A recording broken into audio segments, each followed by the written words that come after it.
ఏ క్షణమైతే నువ్వు ప్రభువైన యేసుక్రీస్తు బిడ్డగా నిన్ను నువ్వు ఎన్నుకున్నావో, నిన్ను నువ్వు ఎంచుకున్నావో, నేను ఆయనను వెంబడిస్తాను అని నిర్ణయించుకున్నావు, ఆ క్షణమే యు ఆర్ ఇన్ వార్. నువ్వు ఒక యుద్ధంలో ఉన్నావు. ఆ యుద్ధం శరీర సంబంధమైనది కాదు, మనిషితో కాదు. మతాలు మనిషితో యుద్ధం చేయమని చెప్తాయి. మతాలు మనిషిని విడదీస్తాయి.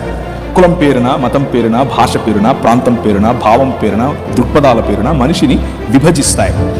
ఇది మార్గం, ఇది ఐక్యపరిచేటటువంటి మార్గం. ఈ ఐక్యపరిచేటటువంటి మార్గంలో వివిధ భావజాలాలతో నీకు యుద్ధం ఉంది. అంధకార సంబంధమైన దురాత్మ సమూహములతో నీకు యుద్ధం ఉంది.